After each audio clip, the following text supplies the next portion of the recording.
ज्ञानेश्वरी अध्याय 1 भाग 7 युद्ध टाळण्यासाठी अर्जुनाने केलेला युक्तिवाद. लढाईच्या सुरुवात करण्यापूर्वी अर्जुनाला असे वाटले की ज्याच्याशी आपल्याला लढायचे आहे त्या सर्वांना एकदा पाहून घ्यावे. त्याने तशी इच्छा व्यक्त करता श्रीकृष्णाने त्यांचा रथ दोन्ही सैन्यामध्ये नेऊन उभा केला. तेथे उभ्या असलेल्या गुरु, नातेवाईक आणि मित्र यांना पाहून अर्जुनाच्या मनात गडबड उडाली आणि त्यांच्याबद्दल करुणा उत्पन्न झाली. धनुर्धारी अर्जुन मोठ्या मोहाने व्यापला गेला.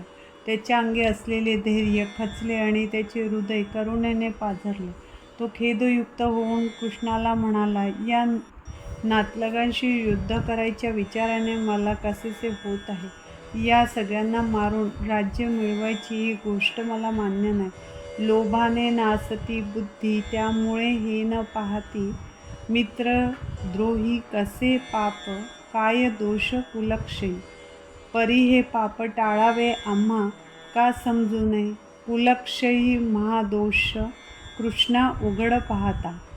हे कौरव अभिमानाच्या मस्तीने बहकून जरी लढण्याकरता आले आहेत तरी पण आम्ही आपले हित कशात आहे ते पाहिले पाहिजे. रस्त्याने चालले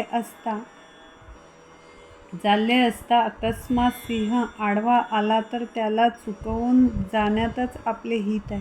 देवा ऐक, मी तुला हे पाप किती भयंकर आहे सांगतो. कुलक्षय लया जाती, कुलधर्म सनातन, धर्म नाशे कुळी सर्व, अधर्म पसरे मग. अधर्म माजतो तेव्हा भ्रष्ट होती कुलस्त्रिया. स्त्रिया बिघडता कृष्णा घडतो वर्ण संकर.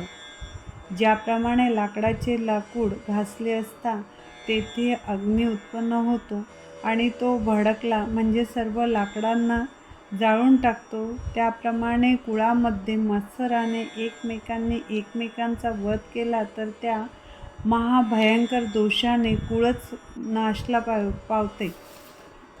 म्हणून या पापाने वंशपरंपरागत आलेल्या धर्माचा लोप होईल आणि मग कुळामध्ये अधर्मच माजेल.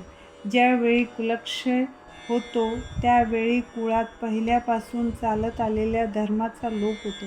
मग तिथे फक्त पापच उरते.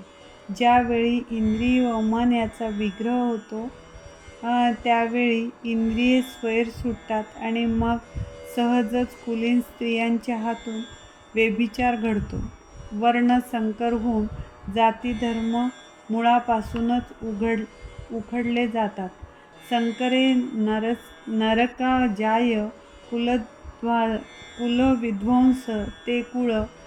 पितरांचा अधपात होतसे श्राद्ध लोपुनी. ह्या दोषांनी कुलविध्वंस होऊनी वर्ण संस्कार. जातीचे बुडती धर्म, कुळाचे ही सनातन. ज्यांनी बुडविले धर्म कुळावे त्यास निश्चित नरकी राहणे लागे. आलो ऐकत हे असे. मग त्या संपूर्ण कुळाचा व कुळातक्यांचा दोघांनाही नरकात जावे लागते. ह्याप्रमाणे वंशात वाढलेली प्रजा अधोगतीला जाते आणि मग त्याचे स्वर्गातील पूर्वज फिरून परत येतात. ज्यावेळी रोज करायची धार्मिक कृत्ये बंद पडतात त्यावेळी कोण कोणाला तिलोदक देणार. असे झाल्यावर पितर काय करणार, स्वर्गात कसे राहणार. म्हणून ते देखील आपल्या कुळापाशी नरकात येतात. अनेक दोषांमुळे त्या सर्व कुळाला भयंकर नरक भोगावा लागतो. त्या ठिकाणी पडल्यावर कल्पनाही देखील त्याची सुटका होत नाही. एवढी कुलक्षयामुळे अधोगती होते.